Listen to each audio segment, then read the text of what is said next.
Alléluia. Amen. Alléluia. Amen.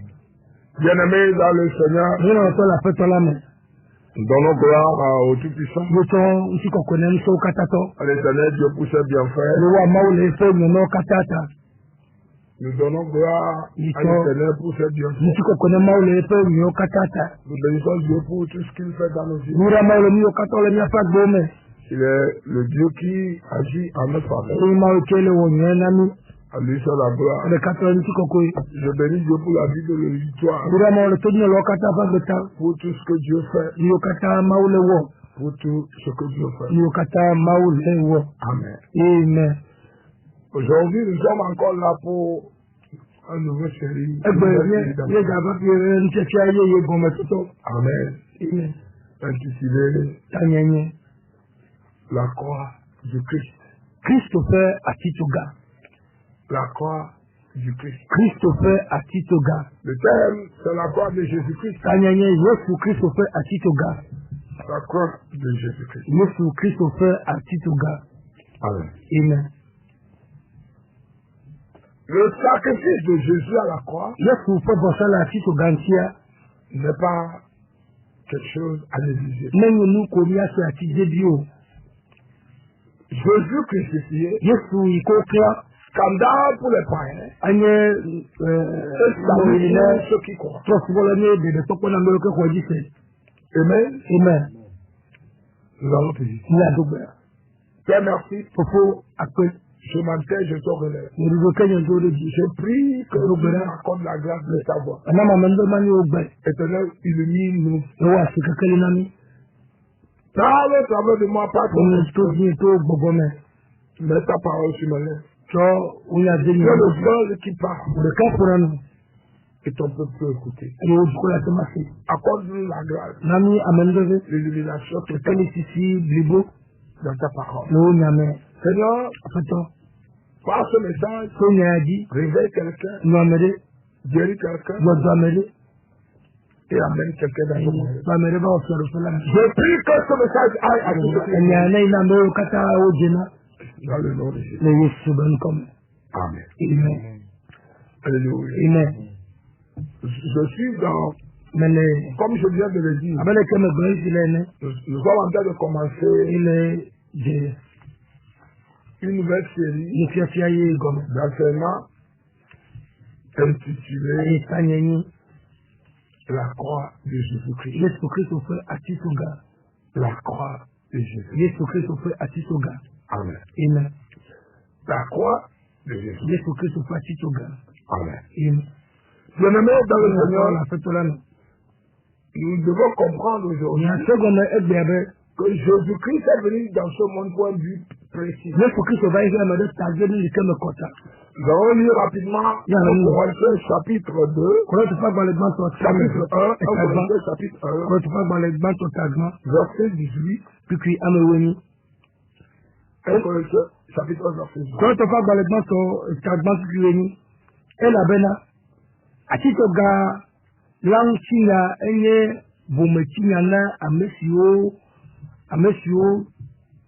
trola ke ni amesio ohola maufe nse wonyena ni amen 1 Corinthiens chapitre 1, le verset 18.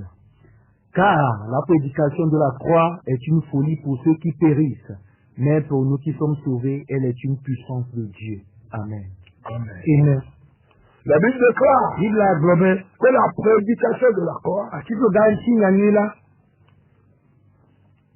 est une puissance contre croix.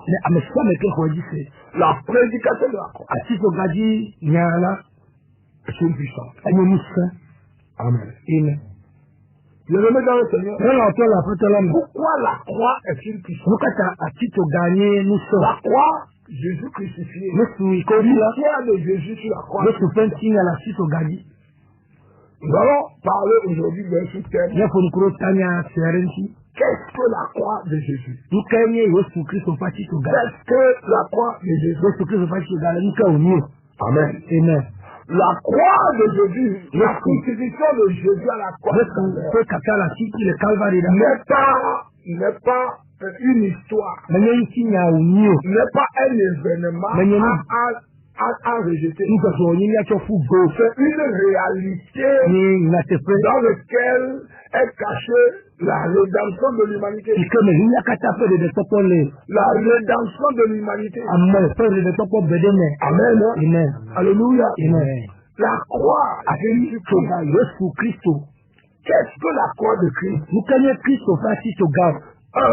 La croix de Christ. C'est le lieu où nos péchés ont été amenés. C'est sur la croix que Jésus a mené nos péchés. Donc la croix de Christ est le lieu où nos péchés ont été amenés et ont été anéantis. C'est le lieu où nos péchés ont été amenés pour être anéantis. Amen. Amen. Deux, qu'est-ce que la croix de Jésus? La croix de Jésus, c'est le lieu, la crucifixion de Jésus, c'est le lieu où nous avons obtenu notre pardon. C'est à la croix qu'il a obtenu notre pardon. Jésus-Christ a obtenu le pardon de nos péchés, de vos péchés, de mes péchés à la croix. Nous avons lu Esaïe 53. Esaïe avait vu l'accomplissement de l'œuvre de la croix avant que Jésus naisse. Esaïe a été gratifié pour voir l'œuvre de Jésus à la croix. Dans Esaïe 53, verset 1 à 5. Si wo gblɔ na mi la dzi se eye ame kawoe Yehowa ƒe alɔ de eɖokui fia ɖo. Edze abe atilɔ ƒe ene le eŋkume eye abe keƒe dzedze tso anyigba ƒuƒu me ene. Nɔnɔme kpakple ɖekadzedze mele eŋu ne mia ade ŋku ɖe o eye kpɔkpɔme mele eŋu ne eƒe nu nadzro mi o. Amegbetɔwo do vloe eye wogbe ŋutsu kpe hia kple ame si dzi dɔléle le la wònye. Wodo vloe abe ame si ta wotsɔ nu ŋkume do la ene eye míeɖi ɖe naneke me o ke eye etsɔ míaƒe dɔlélewo eye wòde ta míaƒe vevesesewo te. Evɔ wònye míawo míeɖi abe ame si wohe to na, ame si Mawu ƒo eye wowɔ funyafunya ene hafi ke wode abi enu le míaƒe dzidadawo ta eye wogbe gudugudu le míaƒe ƒodadawo ta. Il y a fait un petit papa, fait le Eji, et il fait Kabio, autant donné. Amen. Amen. Isaïe, le chapitre 53, du premier verset au 5e verset. Qui a cru à ce qui nous était annoncé, qui a reconnu le bras de l'Éternel. Il s'est élevé devant lui comme une seule plante, comme un rejeton qui sort d'une terre desséchée. Il n'avait ni beauté ni éclat pour attirer nos regards, et son aspect n'avait rien pour nous plaire. Verset 3. Méprisé et abandonné des hommes, homme de douleur et habitué à la souffrance, semblable à celui dont on détourne le visage, nous l'avons dédaigné. Nous n'avons fait de lui aucun cas. Cependant, ce sont nos souffrances qu'il a portées, c'est nos douleurs qu'il s'est chargé, et nous l'avons considéré comme puni, frappé de Dieu et humilié. Verset 5. Mais il était blessé pour nos péchés, brisé pour nos iniquités. Le châtiment qui nous donne la paix est tombé sur lui, et c'est par cette meurtrissure que nous sommes guéris. Amen. Amen. Bien-aimé, la crucifixion de Christ, Christ au fait qu'à sur la croix, la petite Ogantila, est un fait il a de Goli, qui a transformé le monde du péché, et que toi nous pouvons y aller, qui a transformé l'emprise du diable, a détruit l'emprise du diable dans les âmes. La Bible déclare il a été humilié. Jésus-Christ a été humilié. Jésus à la croix. Pourquoi il a été à la croix? La crucifixion. Pourquoi il a été crucifié? Je le disais. Il a été à la croix pour obtenir notre pardon devant Dieu. Il a été à la croix afin que nos péchés soient pardonnés. Quiconque veut avoir son péché pardonné doit croire à la crucifixion de Jésus. Qui est Christ? Jésus-Christ est le Fils du Dieu vivant. Jésus est le Fils du Dieu vivant. Vous avez besoin de ce Jésus pour le pardon de vos péchés. Quoi que vous fassiez, vous avez besoin de ce Jésus pour le pardon de vos péchés. Quelles que soient vos erreurs, vous donnez votre grâce. Si vous croyez en lui comme fils de Dieu, faites de lui son Seigneur, Seigneur sauveur. Tous vos péchés seront effacés. Si vous avez jamais devant le Seigneur. Alléluia. Alléluia. La croix, qu'est-ce que Jésus crucifié? Je le disais. Il a été crucifié. La croix, c'est le sens du pardon. Amen.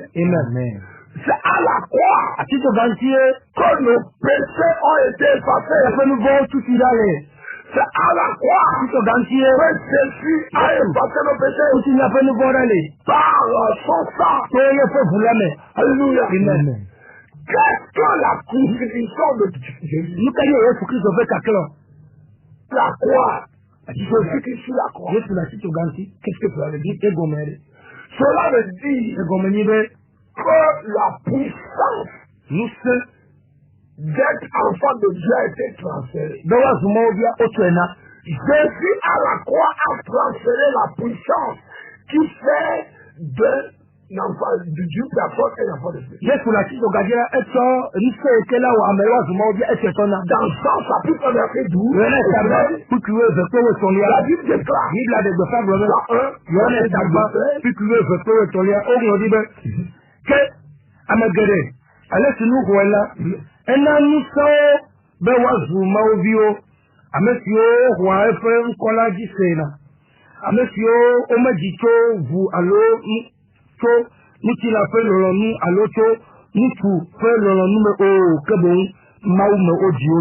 Amen.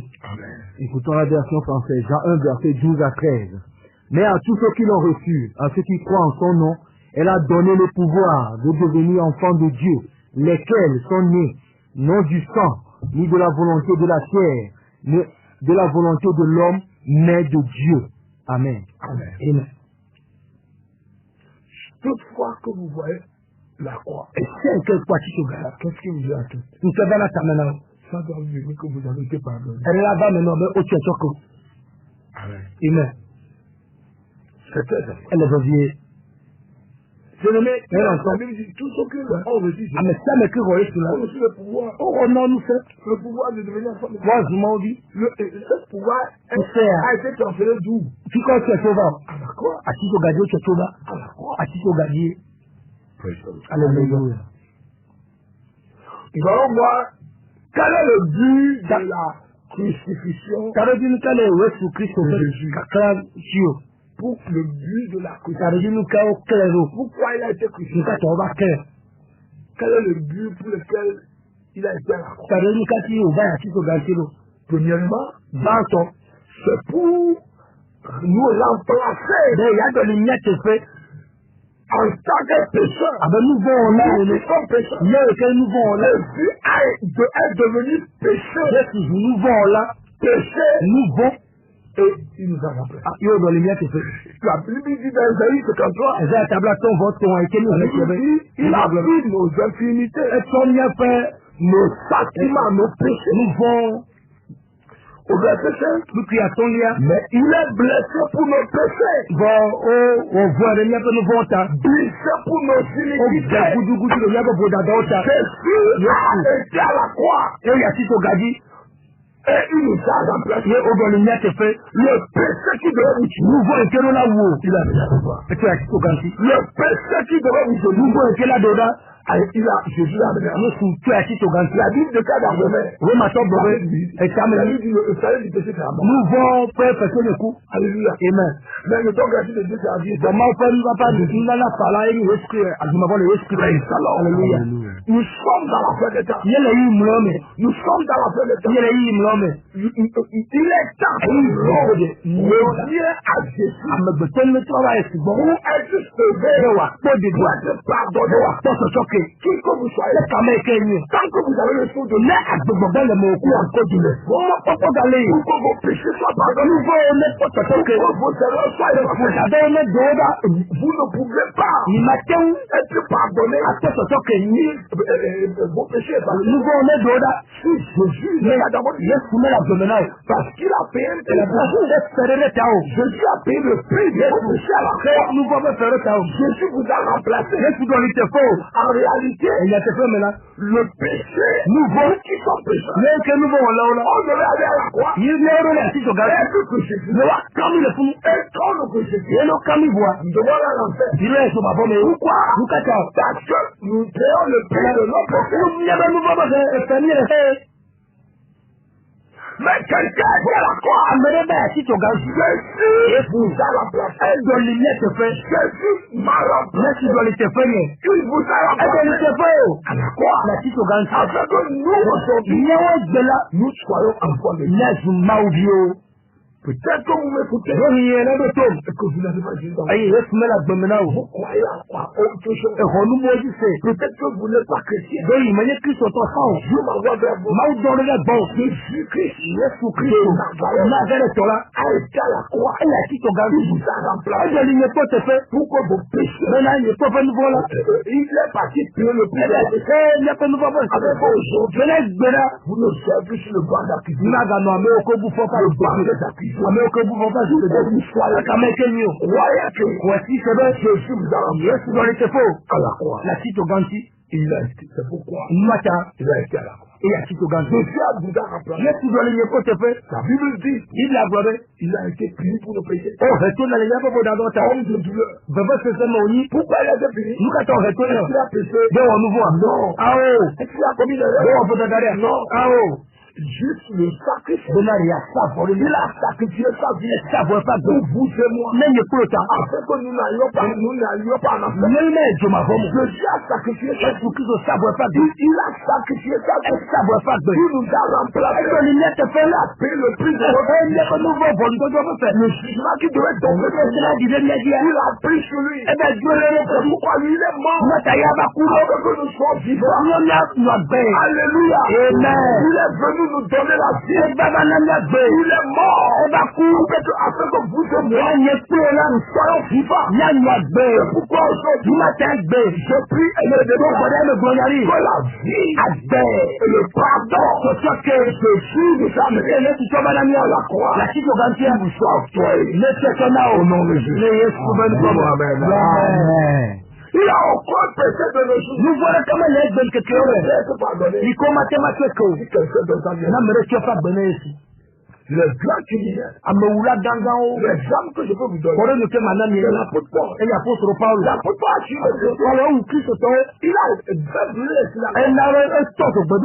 et aujourd'hui, il est un vrai prédicateur. Il était sous la condamnation.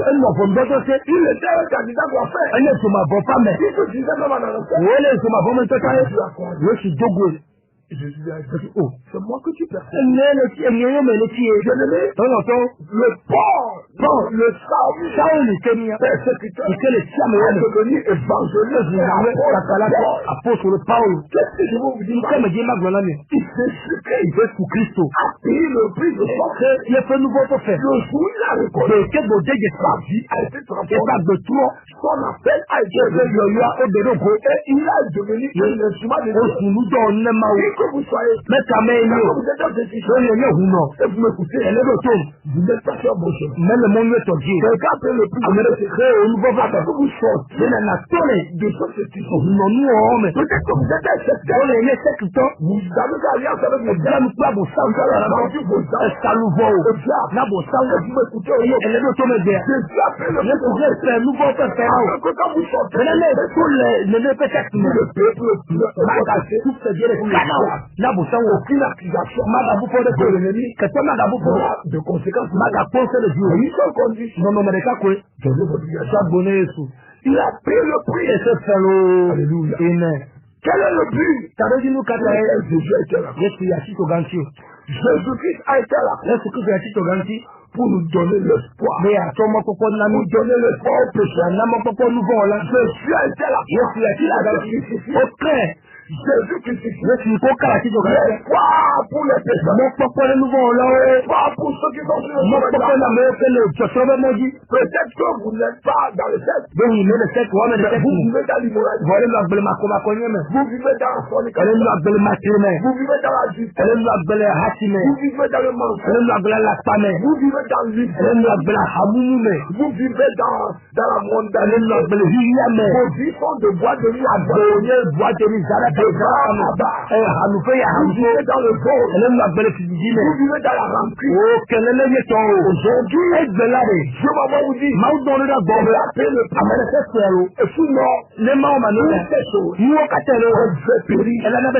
en réalité, ceux qui sont candidats de ces péchés, ils méritent la mort. Ils méritent la mort. Mais Jésus a connu, il a payé un prix pour que ces péchés ne soient plus octroyés, ne soient plus sur la barre de la prison. Le prix a été payé à la croix. Donc, qu'est-ce que vous incombe seulement? Donnez votre vie. Celui qui a payé le prix, c'est lui qui doit avoir votre vie. Donnez votre vie et vous serez pardonné. Mais pire homme sur la terre, Jésus les a sauvés en payant le prix de leur vie. Dangereux homme sur la terre, aujourd'hui, sont enfants de Dieu par le prix payé. Il a l'espoir. Il a été crucifié pour donner l'espoir à tous les pécheurs. Vous vous dites, je suis pécheur. J'ai couché avec les animaux. J'ai couché avec les animaux. J'ai fait des rituels. J'ai tué des hommes. J'ai tué des hommes. J'ai fait des sacrifices. Quand vous avez reçu de lui, le prix. Vous pouvez pardonner. Vous dites, je ne vais pas pardonner. Le secret ici, Tant que vous avez le souvenir, le pardon de Dieu, vous êtes disponible. Elle est de son nom. Vous êtes disponible. Elle est de son nom. Vous êtes disponible. Elle est d'Adina. Je suis Jésus. Après le pays, de cette erreur, Ne vous n'avez pas il peut au fond. avec aujourd'hui, Mais là, il quand vous devez venir, les soins donnés, quoi. vous ne devez plus la prise. Mal en prise de cette là, dans le nouveau enfant, Écoutez-moi, c'est attention à l'accusation. c'est un enfant, Le même diable à vos savoir que t'envoie tuer. il que les hommes dans moi, T'envoie pécher. il que les hommes dans nous, Il ne sera le même et il que les vous ça, moi, que le premier, nous, à me battre, il va vous blackiser. il que la bouffe, Parce que dans l'Apocalypse, elle avait les gars de l'Étienne. Et ça, oui, la Bible déclare vous avez de tout a massé les quels. il est l'accusation de nos pères. Elle est bien ton bon mouchola. Attention à l'accusation. Satan a là, son mot. Deux, Et bien, dit, et il y aura des tarots. partie A, Pas de matin. la Bible dit, Bible a gloire. le diable est venu Satan a valé. pour détruire, Des actions.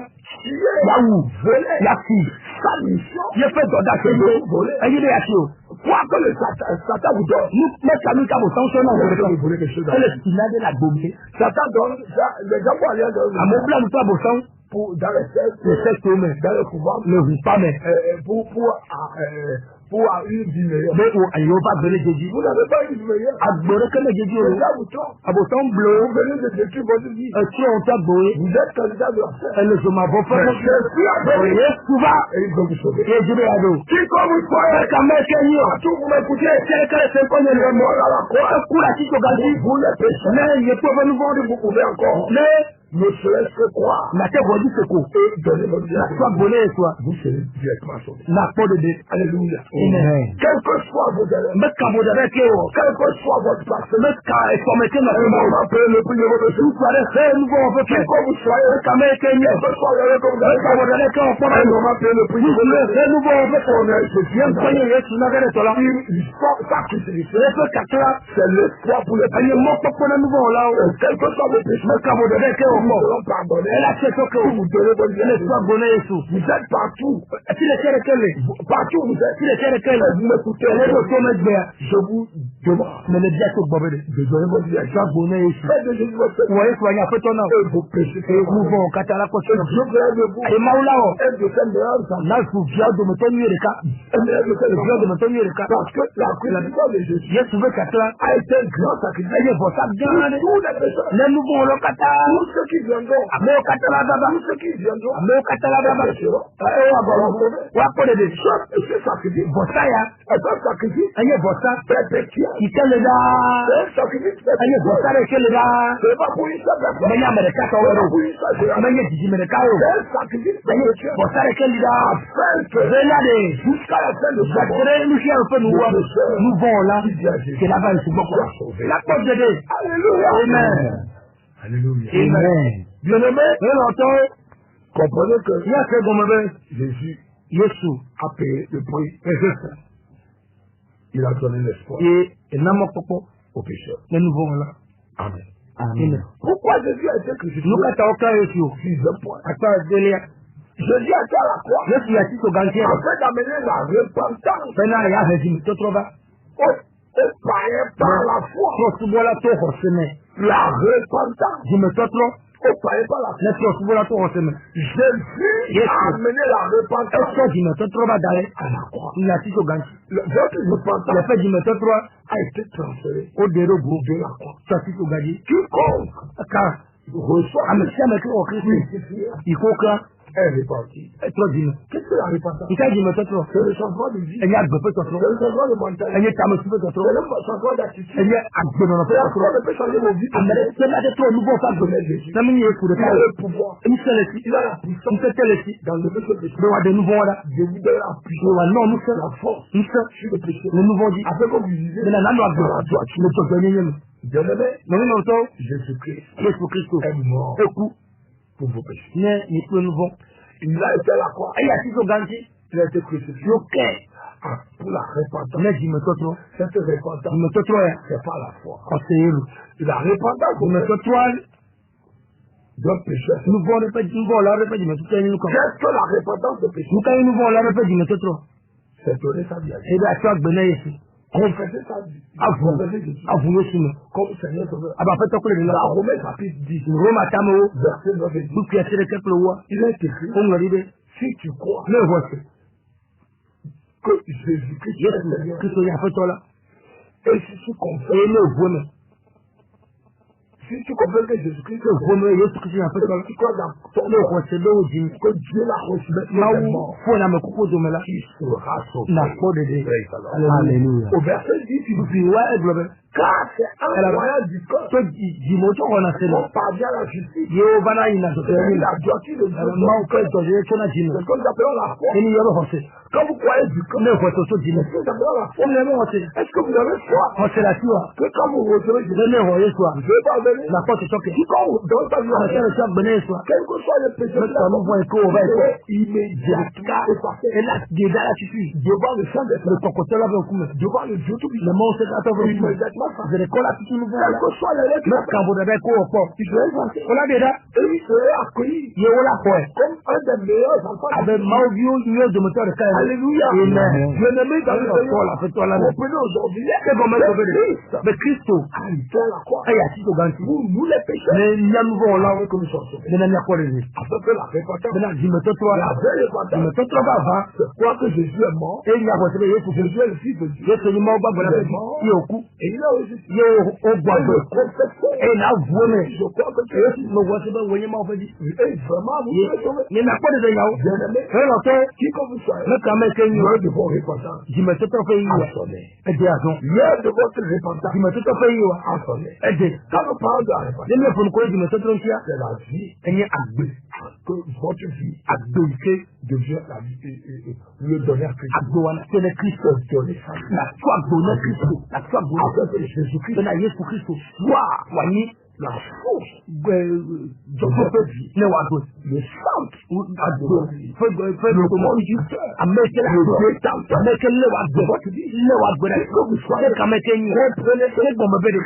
Christo. et a été à la croix Et il y a six au ganti. pour votre repentance. Mais, oui, je me suis fait La vraie repentance, Mais c'est pas va. c'est fait de Jésus. Peut-être Now it's when I put up with the que vous avez une seule été en Christ. donc il y a le Christ pour me Et probattre. le péché vous a le Et sauvé. nous voulons là-bas de me dire, Le péché, chaque nous fois, voulons essayer là. nous amène en arrière. Et pour la mise dans me Nous dire, éloigne de Dieu. ni donner le monde aussi, Et nous met sur le chemin de la fin. autour de la rose de ma maman dit, C'est pourquoi nous m'attendez. quiconque À me slam, a le programme il fait de me dire, par le plaisir de chair pour nous voir pas de nom, mais doit le confesser Jésus. relation vous deux filmer. Oui.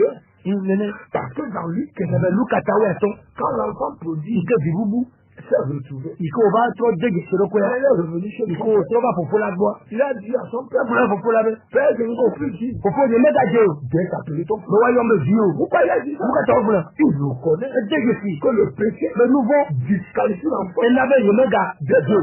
Disqualifie toute personne. Il n'y a pas de L'enfant de Dieu. Voilà, il m'a oublié. Et il le connaît pas. Je suis là. Je ne suis plus dit. Il m'a gardé. Dès qu'appelé ton frère. Royaume de Dieu. Parce que j'ai péché. Il a mon nouveau. J'ai commis le numéro. Me mako mako yin. J'ai été avec les portes. Me no kle hao. Et j'ai demandé à ce Me bu hao fe. Je sais. Me nye. Je reconnais. Me tege si. Que je ne suis plus Me dit. me gardé. Vous êtes enfant. Me no ayo me Dieu. Est-ce que vous êtes De reconnaissant? dégueu si. Et vous le connaissez? De dégueu si. Votre état, Non non mon fait non me kele. votre état actuel, Non me kele si dile. votre état actuel, Non me kele si est-ce dile. que le péché vous a disqualifié? Nous voulons là-bas deda. Est-ce que le péché vous a Nous disqualifié? voulons là-bas de le monde. C'est le péché. Nous voulons ça quoi. Disqualifié N'avait mis de là. toute personne Ame same. qui doit, qui était, Yo ke nani. Ma ubi ba ya nous voilà doda. Judas Iscariot, Judas Iscariot. est quelqu'un Enya me ade. qui a cru en Jésus, Oh, Yesu dit c'est. à travers le Christ. Oh, do pe Kristo. Mais il a péri. Bon, et tu vois, Pourquoi? nous quand on tue, Parce que le péché elle avait nouveau. l'a disqualifié. Je le mets, Non, ton, le prix à la croix, elle fait quoi, elle fait que sourire à tout le monde. aidez votre condamnation. Il y a fait faux boubou, Il a mis aidez. votre Il y condamnation. a fait faux boubou, Il n'est pas et tout, vos il y a accusations. fait, faux boubou, Vos péchés. il y a fait le bon. Et il vous ramène Il y a au premier dans jour. la position de la femme de Dieu. Il va m'oublier le nom même. La Bible Il déclare va de pas le que quand l'enfant le Il connaît, y a un viage, je ne suis plus Dieu, oh, papa, il m'a gardé. que mon état est péché. Non, mais que maintenant, nous voulons non, Je reconnais que mais c'est que nous voulons non, même. je ne suis plus Il dit. m'a gardé là. Mais je suis venu Mais va, Ne serait-ce que dans ta Nigeria. Fais de moins un de ces Vous voyez, quand vous le connaissez, le pardon est sorti. Le pardon est automatique. La Bible dit, son père a dit, tu es un agneau pour que nous sortions. Car mon fils qui était mort. Il se coula. Est-ce que vous me suivez? Ça veut dire que le péché l'a tué. nous oui. Il est vivant. Elle a besoin. Mais il est mort. Mais la mort dans le péché. Je m'avoyais. C'est la vie éternelle. Je m'avoue pas de mon fils qui était mort. Il se coula. Revenir à la vie. Pourquoi il est revenu? Parce que nous sommes en train de tuer. Il est où? Alléluia. Alléluia. Quiconque vous savez, l'agneau a été déjà tué. À la croix. La qui se gâchait le cadavre. Ça a dit dans 1 Jean chapitre dans Jean chapitre 1 verset 9. Il a dit je vais bénir. Un homme béni. Appelé Jésus-Christ. Et il a présenté au monde. Voici l'agneau de Dieu. Est-ce que vous croyez que Jésus est l'agneau? Ah, levez votre yeux. Vous le croyez. C'est que vous êtes béni. Et votre salut est grand. Alléluia. Amen. La Bible dit dans Luc chapitre 15, Dieu dit, mon fils qui était mort est revenu. Mon fils qui était mort est revenu à la vie. Est-ce que vous vivez dès la guerre ou mort? Alors, est-ce que vous vivez dès la guerre ou mort? Alors quoi? Reconnaissez-vous votre état? Ou trompez-vous par toutes les mensonges de l'ennemi? Est-ce que vous sauvez? Je le dis. Le Père a dit. Amen. Amen. Nous allons lire la parole de Dieu Dans Luc 15. Luc 15. Allez-y au verset 23. Lisez-moi à partir du verset 21. Que de villa blonné bena fofo we wonu vonde jifonu plenty o nyemega jebe na yombe vio que fofo blonna efe dollar o bena ni da cho awuni tove de mi adone ni de asige asine ple atokota o de efe apo ni le ni di da mi la ve mi wi ni na mi adunu mi akpodijo ela bena biye mutuvi yaku o gagbo agbe ebu o gakpo o de asijijo popo mo amen Amen. Luc 15 verset 20 à 24. Luc 15 verset 20 écoutez à 23. ce côté du sacrifice. il se vante de nous. il connaît le monde. Et il se leva et alla vers son père, comme il était encore loin.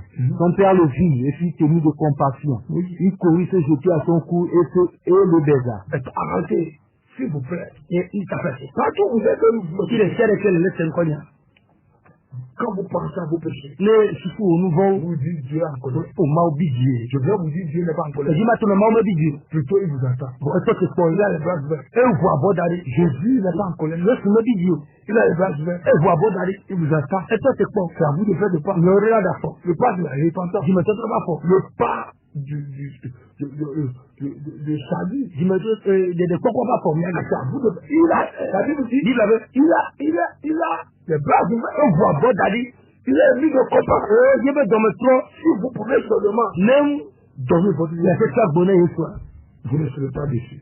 Jimade de Fona, vous ne ferez jamais. Jimade de Fona, La Bible dit, quand il a vu son fils, que bonne boda, il a dit de compassion. est-ce que vous pouvez venir vers Dieu? Est-ce que vous pouvez vous approcher de tout ça? Comment s'approcher? C'est donner sa vie. Quand vous donnez votre vie, ça vous rapproche de Dieu. Ça fait de vous son enfant. Est-ce que vous pouvez venir vers le vous pouvez changer de route? Est-ce que vous pouvez changer de chemin? Le chemin de la perdition, c'est le chemin du péché. Le chemin du salut. Peut-être que vous n'allez pas à l'église. Est-ce que vous pouvez venir vers Dieu? Il y a des gens aujourd'hui qui pensent que aller n'est pas bon. Je vous dis parce qu'il est écrit, je suis dans la joie. Quand on me dit, allons dans la maison de Dieu. Bien-aimé aujourd'hui, nous sommes dans les derniers. Jésus-Christ, le jour la trompette de la fin de son sacrifice. Et ceux qui seront là,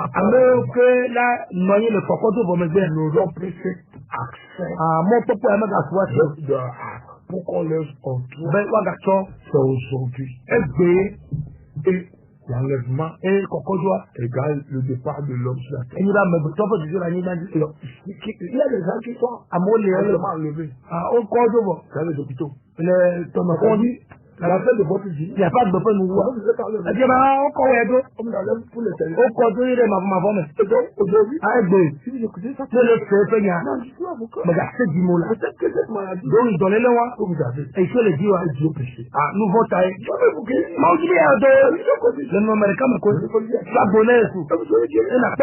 Peut-être que cette situation,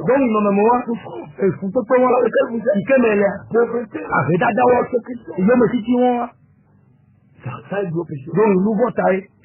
Est-ce que vous nous connaissez? Votre état. La meilleure chose qui peut arriver à quelqu'un, c'est que la personne se connaisse. Et il sait que je le sais. Cet enfant dit à son père, Père, je ne suis plus. C'est un mot qui transforme, qui touche le cœur de ce fils. Je ne suis plus dit. Vous qui vous justifiez, mais vous qui que sa miséricorde, il vous opère. Alléluia.